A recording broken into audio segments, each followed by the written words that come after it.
وہ کیلکولیٹ کر رہا تھا کہ ایگری ان کی بالکل ڈسٹرب ہوئی پڑی ہے، لیکن جب سے یہاں پہ آرمی چیف صاحب کا جو ویژن تھا GPI پروجیکٹ، جی گرین پاکستان انیشیٹو کے لیے، تو وہ آپ دیکھیں نا کہ جی ہزاروں ایکڑ جو ہے نا جی وہ زمین جو ہے نا جی وہ انہوں نے ابھی کلٹیویشن کر دی ہے، نہریں نکل رہی ہیں، اور وہ اس کے لیے جو یہاں کا جو فارمر ہے وہ اگریسو ہوا پڑا ہے، وہ بھی اگریسو ہوا پڑا ہے، اور جو انڈسٹری ہے ایگریکلچر کے ساتھ وہ ریوائیو ہو رہی ہے. آپ اس کے ساتھ دیکھ لیں ایگریکلچر انڈسٹری کے ساتھ آپ دیکھ لیں پیسٹیسائڈز ریوائیو ہو رہی ہے، فرٹیلائزر ریوائیو ہو رہی ہے، سیڈ کی انڈسٹری ریوائیو ہو رہی ہے.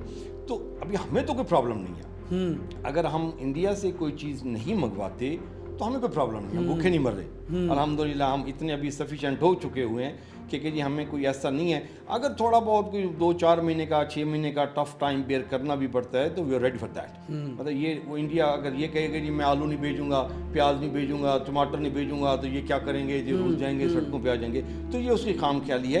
اکنامکلی اگر ہم کمپیریٹیولی انالیسس کریں تو اس کو تو لاکھوں ڈالر کا نقصان ہو رہا ہے کہ جی اس کی ٹریڈ بند ہو رہی ہے. پاکستان کو اتنا نقصان نہیں ہے، یہ تو کلیئر کٹ ہے.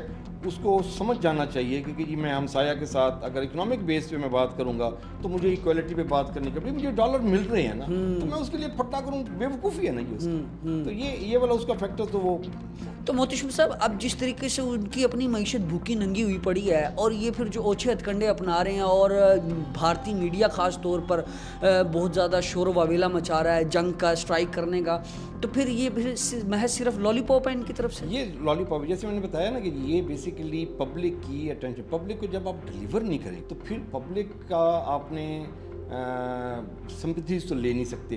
جب ڈلیور کریں گے تو لیں گے، تو پھر آپ کو کیا کرنا پڑتا ہے، پھر آپ کو اس طرح کے کارڈز پلے کرنے پڑتے ہیں کہ دیکھیں جی ہمارے ساتھ یہ ہو رہا ہے، جی ہمارے ساتھ دشمن ملک ہے، یہ کر رہا ہے، وہ کر. پھر دشمن ملک ہے، پھر آپ اس کے ساتھ ٹریڈ کس حساب سے کر رہے ہیں، پھر آپ نے اس کے ساتھ معاہدے کس لیے کیے ہوئے ہیں. دشمن کے ساتھ تو کوئی معاہدے نہیں کیے جاتے.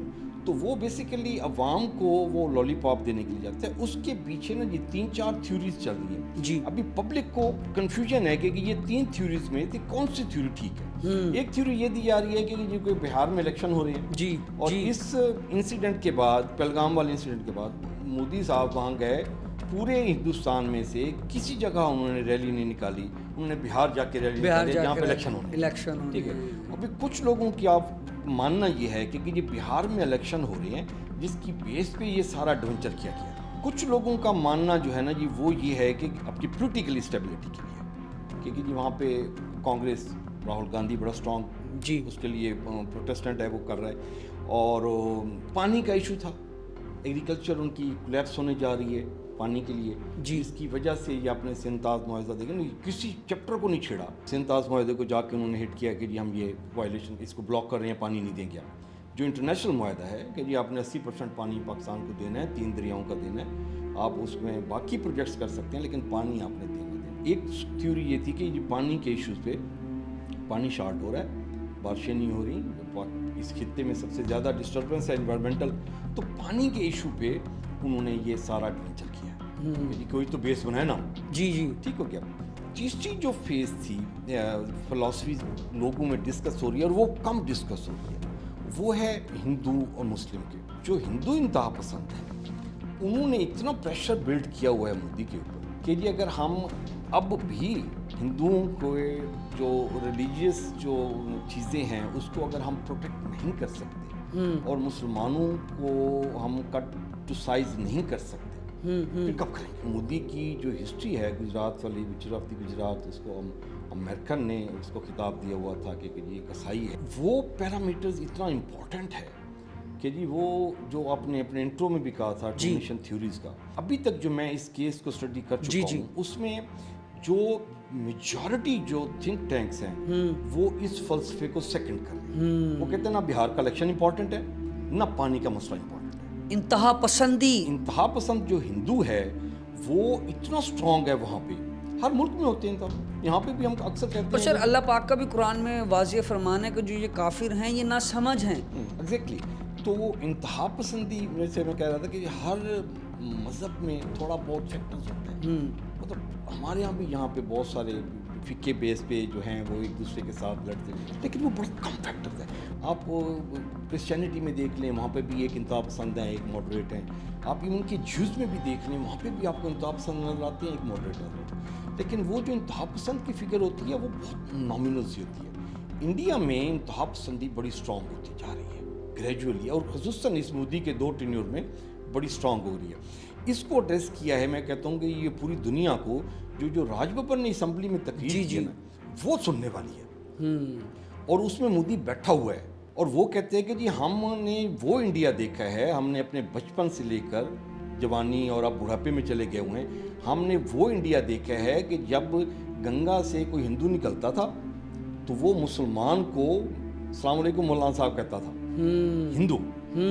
اور جب کوئی مسلمان مسجد سے نکلتا تھا یا درگاہ سے نکلتا تھا، کسی اجمیر شریف کے وہاں سے بھی کوئی ہندو بہت سارے جاتے ہیں وہاں پہ، تو وہاں پہ جب کسی ہندو کو ملتا تھا تو اس کو رام رام کہتا تھا.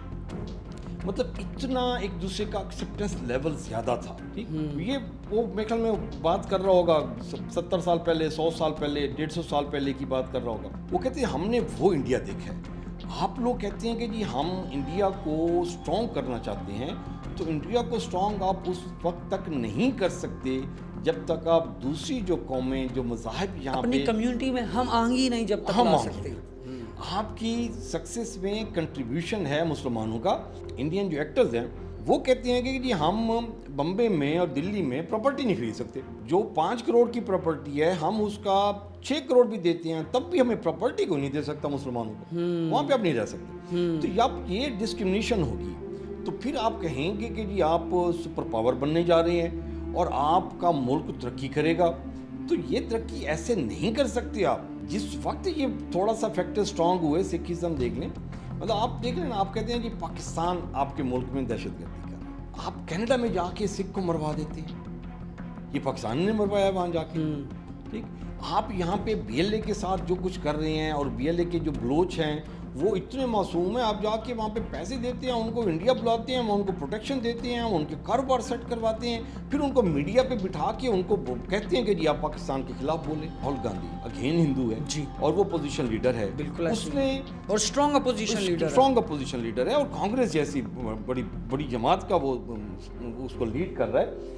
تو وہ کہتا ہے کہ یہ آپ کا سیکیورٹی فیلئر ہے. اتنا زیادہ ڈسٹینس ہے آپ کا پاکستان بارڈر کے ساتھ پہلگام. بالکل ایسے ہی کیسے ممکن ہے کہ یہ 3 بندے یہاں سے پاکستان بارڈر کراس کر کے گئے ہیں، اور وہ 400 کلومیٹر کا ایریا بھی کر گئے، 7 لاکھ فوج کو بھی کراس کر گئے، 390 چیک پوسٹیں ہیں وہ بھی کراس کر کے گئے، اور پہلگام جا کے انہوں نے مطلب فائرنگ کی، ٹیررسٹ اس کو جو ٹورسٹ تھے ان کو مارا. تو وہ آپ نے صرف اور صرف وہاں فوج رکھی ہوئی ہے جو نہتے کشمیری ہیں ان کو مارنے کے لیے، ان پہ ظلم کرنے کے لیے. آپ اس کو دیکھیں نا کہ 3 اینگل میں آپ دیکھیں. نمبر 1 جو انڈیا کی جو اپوزیشن کر رہی ہے پولیٹکس جماعتیں جی، وہ اس کو کس اینگل سے دیکھ رہی ہیں، نمبر 1. نمبر 2 آپ کی جو کشمیر جو پروونس ہے، ان کا جو اسٹیٹ ہے جی، اس کا جو وزیر اعلیٰ ہے عمر عبداللہ، وہ اس انسیڈنٹ کو کس حوالے سے دیکھ رہا ہے. یہ دوسرا پیرامیٹر ہو جائے گا.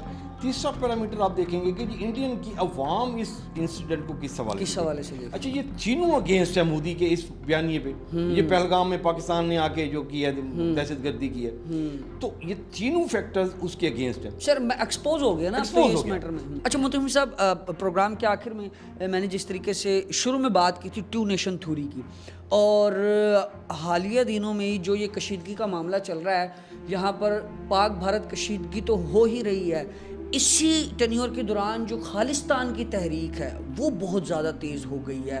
دیکھا جا رہا ہے کہ جو سکھ کمیونٹی تھی وہ ایک عرصہ دراز سے بھارت کے اندر ہی رہتے ہوئے انڈیا اور مودی کی سرکار کے خلاف آواز اٹھا رہی ہے، اور باقاعدہ طور پر اس پر احتجاجی مظاہرے کر رہی ہے. اور اب صورتحال اس نہج پہ آ گئی ہے کہ سکھ کمیونٹی کی جانب سے بھارت میں ہی رہتے ہوئے ان کے بھارتی پرچم کو چاک کیا گیا، اور ان سے منسلک جو اس پرچم کے اندر رنگ تھا اس کپڑے کو الگ کر کے انہوں نے اپنے سینے کے ساتھ لگایا، اور باقاعدہ طور پر خالصتان زندہ باد کے نعرے لگائے. یہ جو سچویشن ہے سکھوں کی جانب سے، اب جو وہ مرنے مارنے پر اتر آئے ہیں، تو ایسے میں انڈیا کا آپ بٹوارا ہوتے ہوئے دیکھ رہے ہیں؟ ڈیفینیٹلی ہے جی. یہ دیکھیں موومنٹس، آپ میں نے جیسے پہلے بتایا تھا کہ یہ آپ کی